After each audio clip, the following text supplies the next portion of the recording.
जय हिंद दोस्तों, स्वागत है आपका नॉलेज वर्ल्ड में। मैं नितेश श्रीवास्तव आपका स्वागत करता हूं और उम्मीद करता हूं आप सभी अपनी तैयारियों में लगे हुए होंगे। और आज 28 फरवरी है, तो आप सभी जानते होंगे, आप पढ़ने वाले लोग हैं, आप सभी जानते होंगे कि 28 फरवरी को राष्ट्रीय विज्ञान दिवस मनाया जाता है। और राष्ट्रीय विज्ञान दिवस क्यों मनाया जाता है, अगर ये नहीं जानते हैं तो चिंता मत करिए, अभी आपको कुछ ही मिनट में आपको ये सारी बातें पता चल जाने वाली हैं कि राष्ट्रीय विज्ञान दिवस क्यों मनाया जाता है। तो कोई भी दिवस यूं ही तो नहीं मनाया जाता, कुछ तो किया गया होगा, किसी व्यक्ति के द्वारा कुछ किया गया होगा, किसी का योगदान रहा होगा, तो उस योगदान को याद करने के लिए एक दिवस बना दिया जाता है और उसी को याद किया जाता है।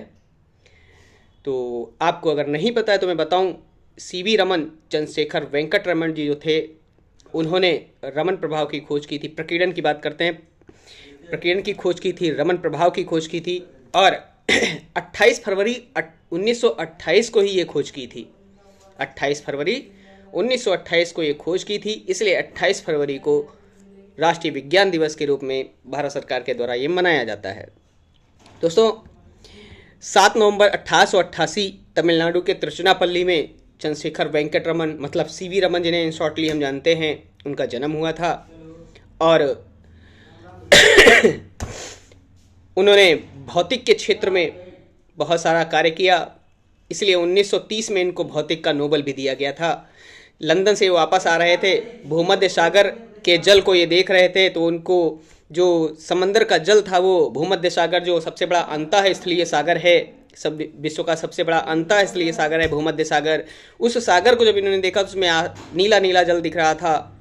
और आज ब्लू है पानी पानी तो गाना उन्होंने नहीं गाया, लेकिन उन्होंने ब्लू पानी जब देखा इन्होंने, तब उनके दिमाग में आने लगा आखिर ये समुद्री जल जो है नीला क्यों दिख रहा है, नीले नीले अंबर, ये आसमान नीला क्यों दिख रहा है। और इसी की वो उधेड़-बुन में लग गए कि अब इसकी खोज करके ही हम मानेंगे कि ये आसमान नीला क्यों दिख रहा है और समंदर का जल नीला क्यों दिख रहा है। और उसी के क्षेत्र में वो लग गए। भारत आकर के उन्होंने क्या किया, प्रकाश के प्रकीर्णन की खोज कर डाली कि प्रकाश का जो बिखराव होता है उसी के द्वारा क्या होता है, आसमान का रंग नीला दिखाई पड़ रहा है और समंदर का जल नीला दिखाई पड़ रहा है। ये खोज जब उन्होंने की तो संपूर्ण विश्व को ये पता चल गया कि आसमान जो नीला दिख रहा है वास्तव में नीला है ही नहीं, आसमान का तो वास्तविक रंग काला है। लेकिन जब प्रकाश होता है तो प्रकाश का प्रकीर्णन होने लगता है और प्रकाश के प्रकीर्णन के कारण क्या होता है, आसमान का रंग नीला दिखाई पड़ता है। यही सेम कंडीशन समुद्री जल के साथ होती है। समुद्री जल को जब हम देखते हैं तो समुद्री जल भी हमको नीला दिखाई पड़ता है और कारण क्या बनता है, वही प्रकीर्णन। तो दोस्तों ध्यान रखिएगा, 28 फरवरी को राष्ट्रीय विज्ञान दिवस मनाया जाएगा।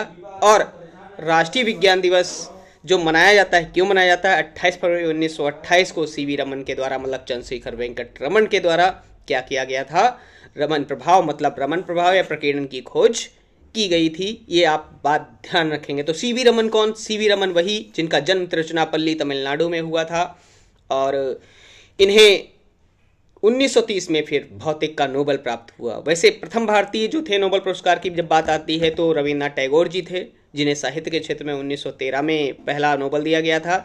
दोस्तों, क्या आप जानते हैं वो भारत के ही नहीं, एशिया के भी प्रथम व्यक्ति थे उन्हें साहित्य के क्षेत्र में नोबेल दिया गया, या यूँ कह लें कि एशिया के पहले व्यक्ति थे जिन्हें नोबेल पुरस्कार प्राप्त हुआ था, वो रविन्द्रनाथ टैगोर थे। भौतिक के क्षेत्र में प्रथम भारतीय जो थे जिन्हें नोबेल पुरस्कार प्राप्त हुआ, तो आपका आंसर बनेगा दोस्तों सीवी रमन जी। दोस्तों, क्या आप जानते हैं जब भारत रत्न शुरू हुआ था 1954 में, 2 जनवरी 1954 को भारत रत्न की जब शुरुआत हुई थी, तो भारत रत्न अधिकतम 3 लोगों को दिया जा सकता है और उन तीनों में एक नाम सर्वपल्ली राधाकृष्णन जी का भी था। किसका था, सर्वपल्ली राधाकृष्णन जी थे, राजगोपालाचारी थे और चंद्रशेखर वेंकट रमन भी थे, मतलब सीवी रमन भी थे। तो ध्यान रखेंगे आप, 1930 में इनको भौतिक का नोबेल मिलता है, 1954 में इनको जो मिलता है भारत रत्न मिलता है, और 1957 की बात करें तो इनको लेनिन शांति पुरस्कार प्रदान किया जाता है। लेनिन को आप अगर नहीं जानते हैं तो आपको थोड़ी सी जानकारी दे दूं। लेनिन जो था रूस की क्रांति का नेता था। रूस की क्रांति जो थी 1917 में हुई थी और जार निकोलस द्वितीय के समय हुई थी। रूस में जो शासक हुआ करते थे दोस्तों, उस समय उनको जार कहा जाता था और निकोलस द्वितीय के समय ये रूस की क्रांति हुई थी 1917 में, और उसका नेता था व्लादिमीर लेनिन। लेनिन की समाधि के बारे में बात करो तो मॉस्को में है, क्रेमलिन गार्डन जो है, क्रेमलिन गार्डन में लेनिन की समाधि है। क्रेमलिन गार्डन कहाँ है तो मॉस्को में है, और मॉस्को क्या है तो मॉस्को रूस की राजधानी है, और रूस क्या है, विश्व का सबसे बड़ा क्षेत्रफल वाला देश है दोस्तों। तो दोस्तों सीवी रमन को याद रखिएगा, राष्ट्रीय विज्ञान दिवस क्यों मनाया जाता है। 5-6-7 मिनट के वीडियो में इतनी जानकारी आपको कहीं नहीं मिलेगी सीवी रमन के बारे में। तो सीवी रमन पैदा हुए तमिलनाडु में तिरुचिरापल्ली में। भारत के भौतिक शास्त्री चंद्रशेखर वेंकट रमन जी ने क्या किया, रमन प्रभाव की खोज की, प्रकीर्णन की खोज की, और बता दिया आसमान नीला क्यों है। जिसे हम नीला समझ रहे हैं वो नीला नहीं है, वो भ्रम है। आसमान का तो वास्तविक रंग काला है, प्रकाश के प्रकीर्णन के कारण ही आसमान का रंग नीला दिख रहा है और समंदर का जल नीला दिख रहा है। अगर उस समय गाना बन गया होता आज ब्लू है पानी पानी, तो शायद वो गाना सुनते सुनते आते और कहते भैया झूठ बता रहे हो, ब्लू पानी नहीं है, पानी ब्लू नहीं है, ये प्रकाश के कारण दिख रहा है।